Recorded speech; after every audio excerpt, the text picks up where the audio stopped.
Tega berarak, indah berbalam, di puput bayu ke pohon ara. Pemanis malam, selamat malam, awal bismillah, pembuka bicara. Bismillahirrahmanirrahim. Assalamualaikum warahmatullahi wabarakatuh dan salam sejahtera. Ulik mayang nyanyian asli di lagu si gadis merdu sekali. Terima kasih sekalung budi sudi datang majlis merai. Yang berbahagia Tan Sri Idrus bin Harun, Peguam Negara Malaysia. Yang berbahagia Datuk Abdul Razak bin Musa, Peguam Cara Negara. Yang berbahagia Datuk Siti Zainab binti Omar, Peguam Cara Negara 2. Yang berbahagia Tuan Puan, Datuk-datuk, tuan-tuan dan puan-puan, para penerima anugerah Perkhidmatan Cemerlang APC dan para penerima surat penghargaan SP bagi tahun 2020 dan para pesara dan bakal pesara tahun 2021 yang diraikan dan seluruh warga Jabatan Peguam Negara yang dikasihi. Seperti mana yang kita sedia maklum, negara sedang dilanda pandemik COVID-19. Suasana buat masa ini tidak memungkinkan kita untuk mengadakan majlis secara fizikal.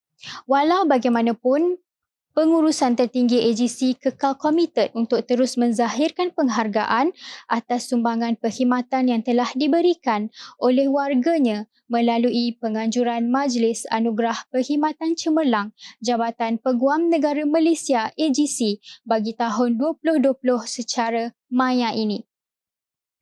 Yang berbahagia Tan Sri, Datuk-datuk, Tuan Puan, tuan-tuan dan puan-puan yang dihormati sekalian. Sebagai pembuka majlis, marilah kita sama-sama menyanyikan lagu kebangsaan negara kita, iaitu lagu Negaraku.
Demikianlah tadi nyanyian lagu Negaraku.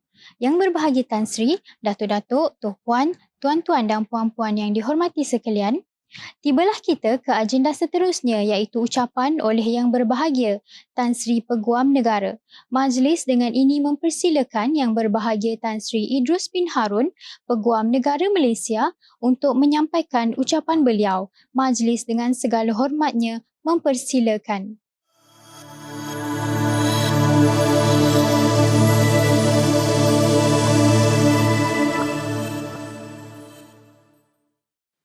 Bismillahirrahmanirrahim. Alhamdulillahirrabbilalamin. Wa bihi nasta'in. Salawat dan salam ke atas junjungan besar Nabi Muhammad SAW. Yang berbahagia Datuk Abdul Razak bin Musa, Peguam Cara Negara. Yang berbahagia Datuk Siti Zainab binti Omar, Peguam Cara Negara 2.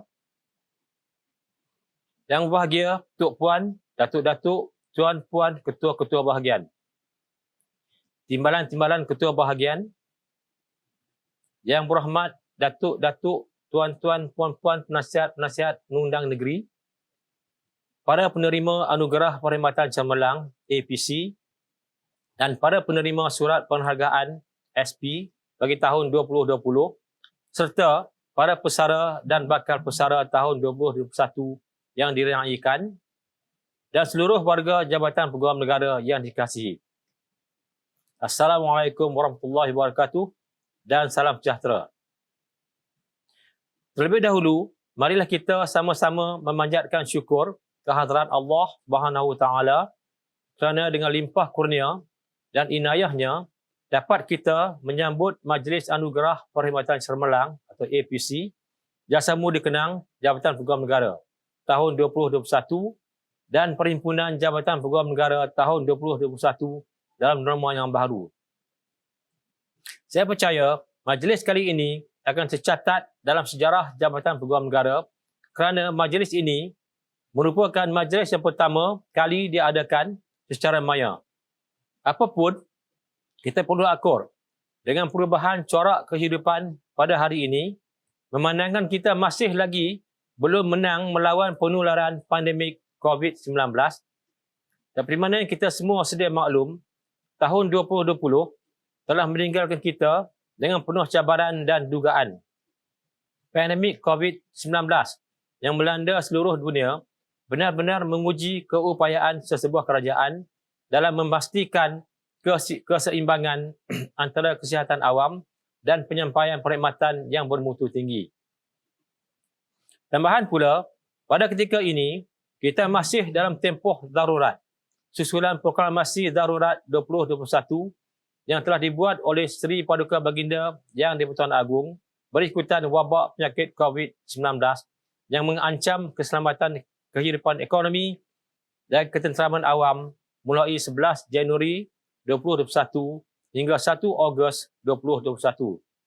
Selanjutnya, susulan proklamasi darurat tersebut, Seri Paduka Baginda Yang di-Pertuan Agong turut memasyurkan beberapa ordinan darurat, antara lain Ordinan Darurat 2021 kerana baginda berpuas hati bahawa tindakan serta-merta adalah dikehendaki bagi menjamin dan mengekalkan keselamatan, kehidupan ekonomi dan ketenteraman awam. Walaupun negara kita sedang dilanda krisis kesihatan dan dalam tempoh darurat, saya berbangga kerana warga jabatan ini terus komited dalam melaksanakan tugas masing-masing. Saya dapati telah banyak perkara yang dicapai oleh jabatan ini sepanjang tahun 2020. Pencapaian cemerlang tersebut tidak dapat diperoleh tanpa usaha, sumbangan dan kerjasama dari semua warga jabatan ini. Oleh itu, di kesempatan ini, saya ingin menyampaikan sekalung penghargaan atas usaha dan kerja keras pegawai dan kaki tangan jabatan ini sepanjang tahun 2020. Saya ingin merakamkan setinggi-tinggi penghargaan kepada 136 orang pegawai dan kaki tangan daripada pelbagai grade, sama ada yang bertugas di ibu pejabat maupun di cawangan negeri-negeri yang telah dipilih sebagai penerima APC tahun 2020. Senarai nama-nama dan gambar-gambar penerima APC ini selepas ini akan dipancarkan dalam portal jabatan. Majlis ini turut merakamkan setinggi-tinggi penghargaan kepada 269 orang pegawai dan kaki tangan yang dipilih sebagai penerima SP bagi tahun 2020. Sekalung tahniah dan syabas saya ucapkan kepada kesemua penerima APC dan surat penghargaan. Penganugerahan ini merupakan penghargaan dan pengiktirafan jabatan ini kepada pegawai dan kaki tangan yang telah memberikan perkhidmatan yang cemerlang dan bermutu tinggi sepanjang tahun 2020. Warga AGC sekalian, di samping meraikan kecemerlangan pegawai dan kaki tangan, jabatan ini turut meraikan seramai 28 orang pegawai dan kaki tangan jabatan ini yang telah dan akan bersara pada tahun 2021, sama ada bersara paksa atau pilihan. Antara 28 orang pegawai dan kaki tangan tersebut, 2 orang merupakan ketua bahagian jabatan ini yang telah bersara pada bulan Mac 2021, iaitu Yang Berbahagia Datuk Siti Zawahir binti Muhammad, mantan Putrajaya Penyemak dan Pembaharuan Undang-Undang, dan Yang Berbahagia Datuk Chan Siongo, mantan Ketua Bahagian Penyelidikan. Selain itu, terdapat juga pegawai-pegawai kanan jabatan ini yang telah bersara pilihan kerana dilantik sebagai Pesuruhjaya Kehakiman, iaitu Yang Arif Datuk Seri Syamsul Bahri bin Haji Ibrahim, Yang Arif Tuan Hasbullah bin Adam, Yang Arif Tuan Roslan bin Makno, Yang Arif Puan Julia binti Ibrahim dan Yang Arif Datuk Muhammad Abbas Zahri bin Muhammad Abbas. Di kesempatan ini, bagi pihak seluruh warga jabatan ini, saya ingin merakamkan ucapan terima kasih yang tidak terhingga kepada Yang Berbahagia Datuk, Tuan, Puan atas segala sumbangan dan jasa yang telah dicurahkan sepanjang Yang Berbahagia Datuk, Tuan, Puan berkhidmat di jabatan ini. Khidmat bakti Yang Berbahagia Datuk, Tuan, Puan sekalian adalah amat berharga dan pastinya telah menyumbang ke arah meningkatkan pencapaian jabatan ke tahap yang membanggakan seperti pada hari ini. Warga agensi sekalian, selain daripada ucapan penghargaan kepada penerima APC, SP dan warga yang telah dan akan bersara, saya juga ingin mengambil peluang dalam platform ini untuk memaklumkan pencapaian setiap bahagian yang merangsangkan bagi tahun 2020. Pencapaian bahagian penawaan. Bahagian penawaan sebagai contoh telah mencapai 100% sasaran yang telah ditetapkan bagi tahun 2020.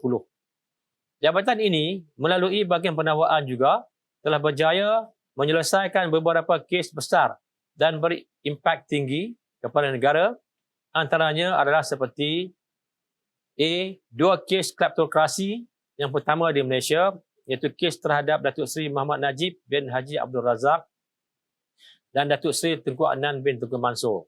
Bagi kes Datuk Seri Muhammad Najib bin Haji Abdul Razak pada 29 Julai 2020, Mahkamah Tinggi Kuala Lumpur telah mensabitkan beliau atas kesalahan penyalahgunaan kuasa, pecah amanah dan pengubahan wang haram berkaitan penyelewengan dana sebanyak RM40 juta milik syarikat SRC International Sdn Bhd. Pada 21 Disember 2020 pula, Mahkamah Tinggi Kuala Lumpur telah mensabitkan Datuk Seri Tengku Adnan bin Tengku Mansur atas kesalahan penerimaan barang berharga dalam bentuk wang berjumlah RM1 juta tanpa balasan daripada pihak yang mempunyai hubungan kerja rasmi dengan beliau. Kedua-dua kes ini telah selesai pembicaraan rayuan di peringkat Mahkamah Rayuan Malaysia dan menunggu keputusan Mahkamah Rayuan Malaysia. B. Kes PP lawan Tan Sri Muhammad Isa bin Abdul Samad di mana Mahkamah Tinggi Jenayah Kuala Lumpur pada 3 Februari 2021 telah mensabitkan tertuduh atas 9 kesalahan menerima suapan. C. 2 kes ekstradisi pada tahun 2020 dan 2021 iaitu kes Kang Juntao lawan Menteri Dalam Negeri dan seorang warga negara Cina dan kes Moon Chol Meo lawan Menteri Dalam Negeri dan 3 yang lain, seorang warga negara Korea Utara, susulan daripada keputusan Mahkamah Persekutuan yang mengekalkan keputusan Mahkamah Session yang mengkomitkan perayu ke penjara dan keputusan Mahkamah Tinggi yang menolak permohonan writ habeas corpus perayu. Kedua-dua perayu telah diserahkan kepada pihak berkuasa Amerika Syarikat. D. Pembicaraan kes Curtis Warren dan satu lagi lawan PP, bahagian penawaan telah berjaya menyangkal hujahan pemohon berkenaan Seksyen 61A Akta Anti Pemerdagangan Orang dan Anti Penyeludupan Migran 2007, Akta 670 ataupun Aktif SOM, yang didakwa sebagai bertentangan dengan perkara 121, perkara 8 dan perkara 5 Perlembagaan Persekutuan. Dan kes Utaya Kumar lawan PP, Mahkamah sekali lagi turut berpihak kepada pihak pendakwaan dan telah memutuskan bahawa peruntukan di bawah Seksyen 111 Kanun Keseksaan adalah sah dan tidak bertentangan dengan perkara 121 dan perkara 8 Perlembagaan Persekutuan. Pencapaian bahagian pembicaraan dan rayuan. Selain daripada bahagian penawaan, bahagian pembicaraan dan rayuan turut mengendalikan kes-kes jenayah melibatkan bicara rayuan jenayah, kes-kes berimpak besar di peringkat Mahkamah Persekutuan dan Mahkamah Rayuan melalui sidang video bagi kes-kes bicara rayuan di Sabah dan Sarawak. Melalui inisiatif ini, akses keadilan kepada pihak yang berkesan dan yang terkesan tidak terjejas. Antara kes penting dan berimpak besar adalah kes Letitia Bosman versus Public Prosecutor and Other Appeals yang berkaitan dengan keabsahan hukuman mati yang dicabat sebagai tidak berperlembagaan. Bahagian perbicaraan dan rayuan telah melakarkan kejayaan di peringkat Mahkamah Persekutuan. Perbicaraan rayuan kes Letitia telah diketuai oleh Timbalan Paduan Raya yang bahagian Datuk Nik Suhaimi bin Nik Sulaiman yang merupakan ketua bahagian perbicaraan dan rayuan pada ketika itu. Bersama beberapa timbalan Paduan Raya bahagian perbicaraan dan rayuan di hadapan panel 9 Hakim Mahkamah Persekutuan yang dipengerusikan oleh Presiden Mahkamah Rayuan iaitu Yang Amat Arif Tan Sri Rohana binti Yusof. Rayuan tersebut berkeputusan majoriti 8-1 menolak rayuan perayu-perayu atas cabaran keabsahan hukuman mati dan memutuskan hukuman mati sebagai berperlembagaan. Pencapaian bahagian guaman. Bagi kes-kes sivil di bawah sektor litigasi, bahagian guaman telah dapat melakar beberapa kejayaan dalam kes-kes berkepentingan awam dan berprofit tinggi yang antaranya turut menjadi landmark di dalam bidang perundangan. Antara kes-kes berkepentingan awam dan berprofil tinggi, kendalian bahagian guaman pada tahun 2020 adalah seperti berikut. A.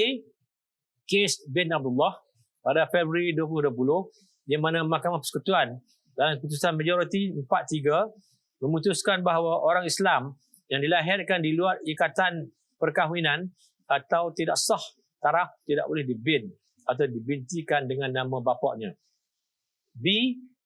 Pada September 2020, kes yang difailkan oleh Datuk Jahid Elias Nordin Jahim untuk menghentikan pilihan raya negeri Sabah beberapa hari sebelum penerimaan calon telah ditolak oleh Mahkamah Persekutuan. Dan C. Pada September 2020 juga, Mahkamah Tinggi Kuala Lumpur menolak saman pemula yang dikemukakan Peguam Art Gangadharan dan seorang aktivis sosial di Arumugam terhadap Yang Amat Berhormat Perdana Menteri dan bekas Speaker Dewan Rakyat bagi mengisytiharkan persidangan sehari Parlimen itu tidak mengikut perlembagaan. Tahun 2021 telah menyaksikan permulaan tahun yang baik untuk bahagian guaman, di mana A.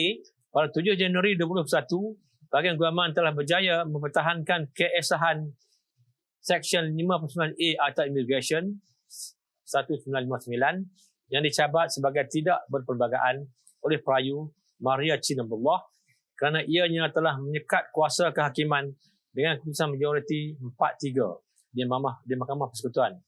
B. Bahagian guaman telah diberi semula tanggungjawab untuk mengendalikan kes-kes petisyen pilihan raya negeri Sabah dan telah membatalkan kesemua 7 kes petisyen pilihan raya tersebut dengan jayanya. Dan C. Susulan proklamasi darurat yang diisytiharkan pada 11 Januari 2021, terdapat 8 kes telah difailkan untuk mencabat proklamasi darurat tersebut. 4 kes telah ditolak oleh Mahkamah Tinggi dan kini di peringkat Mahkamah Rayuan. Sementara 4 kes lagi, permohonan di bawah Seksyen 84 Akta Mahkamah Kehakiman telah difailkan untuk merujuk kes-kes tersebut ke Mahkamah Persekutuan. Pencapaian bahagian gubalan. Warga AGC sekalian, bagi pencapaian oleh sektor perundangan pula, bahagian gubalan telah memainkan peranan penting dalam menyemak dan menyediakan perundangan berkaitan dengan langkah-langkah untuk membendung wabak COVID-19 dan mengawal kesannya sejajar dengan polisi kerajaan dan perlembagaan persekutuan. Perundangan yang disediakan adalah tertumpu pada 2 aspek utama, iaitu kawalan penyakit berjangkit dan pemulihan ekonomi supaya ketenteraman hidup masyarakat terjamin. Antara perundangan tersebut adalah A. Pengubahan akta bagi menangani kesan penyakit coronavirus 2019, iaitu akta langkah-langkah sementara bagi mengurangkan kesan penyakit coronavirus 2019 COVID-19 2020, Akta 829, dan Akta langkah-langkah sementara bagi pembiayaan kerajaan penyakit coronavirus 2019 COVID-19 2020 Akta 830. B. Penggubalan perundangan subsidiari di bawah Akta Pencegahan dan Pengawalan Penyakit Berjangkit 1958 Akta 342 bagi menangani kesan penyakit coronavirus 2019. Antaranya melibatkan pengisytiharan kawasan tempatan jangkitan, langkah-langkah di dalam kawasan tempatan jangkitan, kompaundan kesalahan dan lain-lain. Dan penggubalan 4 proklamasi dan 10 ordinan darurat. Pencapaian bahagian penyemakan dan pembaharuan undang-undang.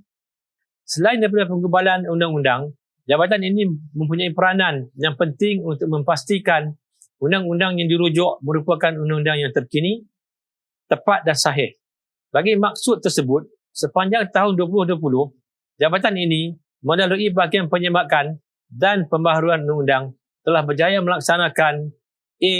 Semakan revise terhadap 32 undang-undang menurut kuasa di bawah Seksyen 6 dan 13 Akta Penyemakan Undang 1968, Akta 1. Termasuklah National Land Code, Act 56 of 1965 yang telah diberikan nombor akta yang baru dalam siri Laws of Malaysia iaitu Akta 828. B. Terjemahan 31 Undang-Undang pra 1967 ke dalam bahasa kebangsaan dan kini berada di peringkat kelulusan. Manakala 2 Undang-Undang pra 1997 iaitu Akta Penculikan 1961 iaitu Akta 365 dan Akta Pinjaman Tempatan 1961 Akta 650 telah diluluskan oleh Suruhanjaya Penyemak dan Pembaharuan Undang-Undang dan telah dimuat naik ke portal LOM. C. Pengemaskinian teks bahasa kebangsaan Perlembagaan Persekutuan dari segi bahasa dan istilah dan telah mendapat perkenan Seri Paduka Baginda Yang Bertuan Agong pada 4 September 2020 untuk membuat cetakan semula atau reprint kedua-dua teks-teks Perlembagaan Persekutuan menurut perkara 160A Perlembagaan Persekutuan. D. Cetakan semula 123 perundangan merangkumi naskah bercetak atas permintaan kementerian, jabatan dan agensi kerajaan dan cetakan semula versi dalam talian bagi portal LOM. Dan E. Pembaharuan Undang-Undang Law Reform melibatkan sebanyak 119 kertas pembaharuan untuk 14 projek kajian dan projek kajian ini. Pencapaian bahagian penasihat. Warga isi sekalian, bagaimana yang telah dinyatakan sebelum ini, beberapa proklamasi darurat telah dibuat oleh Seri Paduka Baginda Yang Bertuan Agong di bawah perkara 150 bracket 1 Perlembagaan Persekutuan dan beberapa ordinan darurat yang telah dimasyhurkan di bawah perkara 151 pasal 2B Perlembagaan Persekutuan dan dikuasakan bagi mengawal penularan wabak COVID-19. Dalam hal ini, beberapa bahagian penasihat bersama-sama dengan bahagian penyelidikan dan bahagian gebalan serta bahagian penawaan telah terlibat secara langsung dalam menggubal beberapa ordinan darurat yang berkaitan bagi memastikan langkah-langkah sewajarnya diambil dengan segera bagi membendung wabak COVID-19. Selain itu, bahagian penasihat juga terlibat dalam membuat semakan terhadap arahan-arahan yang dikeluarkan oleh Seri Paduka Baginda Yang Bertuan Agong atau orang yang beri kuasa di bawah ordinan darurat seperti arahan untuk memberi kuasa tambahan kepada Angkatan Tentera, arahan untuk rawatan imunisasi, pengasihan pemerhatian atau pengawasan, arahan bagi pemerintahan penggunaan sumber seperti sumber manusia, kemudahan, utiliti dan aset serta arahan untuk mengambil milikan sementara tanah, bangunan atau alih. Pencapaian bahagian hal ehwal antarabangsa. Meskipun pandemik COVID-19 ini telah membawa banyak kekangan dan cabaran di seluruh dunia, jabatan ini melalui bahagian hal ehwal antarabangsa yang komited telah terlibat dalam pelbagai persidangan dan aktiviti antarabangsa yang dijalankan secara dalam talian seperti A. ASEAN Law Forum 2020 yang diadakan pada 4 November 2020 melalui persidangan video berkenaan dengan experience sharing of enhanced efficiency of law implementation and enforcement of court judgments and decisions in ASEAN member states. B. Penempatan perjanjian dua pihak Kuala Lumpur Singapore High Speed Rail HSR yang dipersetujui secara bersama antara Malaysia dan Singapura pada akhir tahun 2020. Jabatan ini telah memainkan peranan yang penting dalam semua rundingan berhubung dengan projek ini sehinggalah keputusan dibuat oleh kedua-dua negara untuk menamatkan perjanjian dua pihak tersebut. C.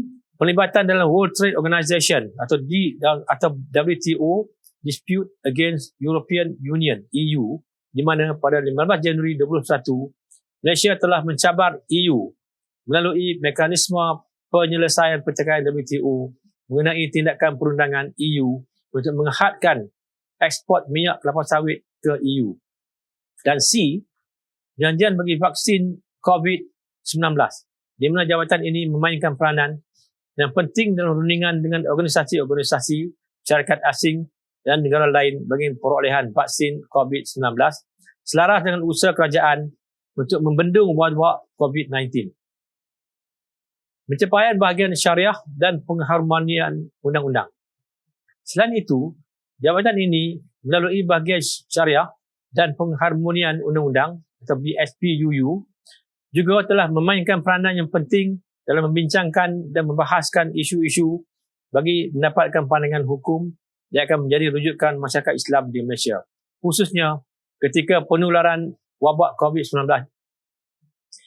Ini termasuklah dijemput untuk menghadiri mesyuarat jawatankuasa muzakarah Majlis Kebangsaan bagi Hal Ehwal Agama Islam Malaysia (MKI). BSPUU turut memberi pandangan berkenaan isu undang-undang dan perlembagaan yang berbangkit berkaitan sesuatu fatwa yang hendak diputuskan untuk dibawa ke negeri-negeri untuk diterima dan seterusnya diamalkan. Pencapaian bahagian penyelidikan. Satu lagi bahagian yang sentiasa di belakang tabir tetapi memainkan peranan yang amat penting dalam jabatan ini adalah bahagian penyelidikan. Bahagian penyelidikan telah banyak mengkaji dan menyediakan pandangan undang-undang dalam membantu bahagian-bahagian lain melaksanakan tugas mereka dengan lancar. Termasuklah isu-isu berkaitan dengan darurat, isu-isu kompleks yang berbangkit dalam kes-kes berprofil tinggi seperti SRC, International dan 1MDB. Bahagian penyelidikan juga memainkan peranan besar dalam persediaan diri saya untuk mempengurusi dan menghadiri beberapa jawatankuasa penting seperti A. Sidang Darurat Majlis Keselamatan Negara yang dipengurusikan oleh Yang Amat Berhormat Perdana Menteri serta jawatankuasa teknikal darurat serta jawatankuasa teknikal pengurusan darurat yang mana saya merupakan ahli dalam jawatankuasa ini dan terlibat secara langsung dan memberikan nasihat kepada Sri Paduka Baginda dan Pertuan Agong dan kerajaan mengenai isu undang-undang yang terbit yang berbangkit berkaitan darurat. B. Perbincangan kerajaan persekutuan dengan kerajaan di Sabah dan Sarawak mengenai isu-isu berhubung dengan pelaksanaan perjanjian Malaysia tahun 1963, Malaysia Agreement 1963, MA63, di mana saya merupakan ahli tetap Majlis Khas mengenai perjanjian Malaysia 1963 yang ditubuhkan sebagai Intergovernmental Forum khusus bagi membincangkan perkara-perkara yang berkaitan dengan hal ehwal negeri Sabah dan Sarawak dan dipengurusikan oleh Yang Amat Berhormat Perdana Menteri. C. Jawatankuasa Rakan Sekutu yang ditubuhkan khas di bawah MKMA 63 untuk membincangkan isi perundangan mengenai tuntutan negeri Sabah dan Sarawak berhubung dengan rakan sekutu dan mencadangkan apa-apa pindaan undang-undang sekiranya perlu yang saya sendiri hadiri sebagai anggota. Dan D. Dua jawatankuasa kecil yang ditubuhkan di bawah jawatankuasa rakan sekutu iaitu jawatankuasa khas dan jawatankuasa teknikal bagi mengkaji dengan lebih mendalam undang-undang terhadap perlembagaan persekutuan yang saya telah diamanahkan untuk mempengurusikannya dan bahagian penyelidikan adalah ahli dalam kedua-dua jawatankuasa ini. Pencapaian bahagian pengurusan. Selain daripada pencapaian oleh bahagian-bahagian yang menjalankan tugas hakiki Jabatan Peguam Negara, tidak ketinggalan juga bahagian pengurusan BPEN yang turut memainkan peranan penting dalam pelbagai aspek bagi menyokong dan memastikan kelancaran perkhidmatan jabatan ini. Dalam hal ini, BPEN telah memastikan semua pegawai dan kekitangan jabatan ini dapat melaksanakan tugas-tugas rasmi secara bekerja daripada rumah atau BDR susulan pelaksanaan Perintah Kawalan Pergerakan. Memperingatkan semua pegawai supaya mengambil berat berkaitan keselamatan ICT kerana aspek keselamatan juga menjadi tunjang pada pelaksanaannya. C. Mengambil langkah-langkah keselamatan bersesuaian dengan keperluan semasa serta khidmat nasihat kepada pihak berkaitan seperti Cyber Security Malaysia dan National Cyber Security Agency (NACSA). D. Membantu jabatan ini supaya berjaya memperolehi keputusan cemerlang 100% bagi penilaian petunjuk prestasi utama KPI Hermes tahun 2020. Dalam hal ini, sekali lagi saya mengucapkan terima kasih kepada Yang Berhormat Datuk, Tok Puan, Datin, Tuan-tuan dan Puan-puan di atas kerjasama yang diberikan sehingga agensi mampu mengekalkan prestasi ini 5 tahun berturut-turut. Dan E. Membantu jabatan ini supaya portal jabatan yang berwajah baru adalah lebih menarik dan lebih interaktif mulai 1 Mei 2020. Semoga warga jabatan ini dapat melayari portal baru ini dan memanfaatkan maklumat-maklumat yang telah dimasukkan dalam portal tersebut. Warga agensi sekalian, pengorbanan warga jabatan ini dalam melaksanakan tugas-tugas perundangan sepanjang tempoh PKP amat dihargai kerana walaupun terdapat pelbagai isu dan cabaran yang dihadapi oleh pegawai-pegawai seperti kapasiti pegawai-pegawai yang terhad di pejabat dan suasana bekerja dan rumah, mereka tetap komited dan bersungguh-sungguh dalam memastikan pandangan yang diberikan oleh dan undang-undang yang digubal dapat membantu kerajaan dalam membendung wabak COVID-19 tersebut. Adalah menjadi harapan saya agar seluruh warga agensi akan terus melangkah kejayaan demi kejayaan dan menunjukkan budaya kerja yang berprestasi tinggi, berintegriti dan bersemangat dalam melaksanakan tugas seharian. Dengan iltizam serta semangat kerja yang positif di antara kita, saya yakin dan percaya bahawa kita mampu menjayakan visi agensi iaitu organisasi perundangan awam bertaraf dunia. Akhir kata, sekalung tahniah saya ucapkan sekali lagi kepada penerima APC dan surat penghargaan atas kecemerlangan yang ditunjukkan. Saya juga menyeru kepada seluruh warga jabatan ini supaya menjadikan kecemerlangan rakan-rakan seperjuangan kita tuan-tuan dan puan-puan sebagai penyuntik semangat dalam meningkatkan prestasi dan kualiti perkhidmatan. Tidak lupa juga saya ingin merakamkan ucapan terima kasih saya kepada pengurusi dan ahli jawatankuasa penganjur Majlis Anugerah Perkhidmatan Cemerlang yang temu dikenang Jabatan Pegawai Negara tahun 2021 dan Perhimpunan Suku Tahunan Jabatan Pegawai Negara Bilangan 1 tahun 2021 yang terdiri daripada bahagian penyelidikan, wakil bahagian penawaan, bahagian penyemakan dan baharuan undang-undang serta bahagian pengurusan atas usaha dan komitmen mereka dalam menguruskan majlis ini. Wabillahi taufiq wal hidayah. Wassalamualaikum warahmatullahi wabarakatuh. Sekian, terima kasih. Majlis merakamkan sekalung terima kasih kepada Yang Berbahagia Tan Sri Peguam Negara atas kesudian menyampaikan ucapan sebentar tadi. Yang Berbahagia Tan Sri, Datuk-datuk, Tuan Puan, tuan-tuan dan puan-puan yang dihormati sekalian, seperti mana yang dinyatakan di awal tadi, walaupun kita masih mengharungi tempoh pandemik, pihak pengurusan AGC tetap mahu menzahirkan penghargaan kepada warganya yang telah memberi perkhidmatan yang cemerlang dan juga kepada pesara dan bakal pesara. Untuk itu, pihak Jawatankuasa Induk Majlis Anugerah Perkhidmatan Cemerlang Jabatan Peguam Negara bagi tahun 2020 telah menyediakan tayangan montaj senarai penerima sebagai menghargai jasa bakti para warga AGC yang diraikan. Tanpa melengahkan masa, marilah sama-sama kita saksikan tayangan montaj ini.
diucapkan kepada semua penerima APC dan surat penghargaan bagi tahun 2020.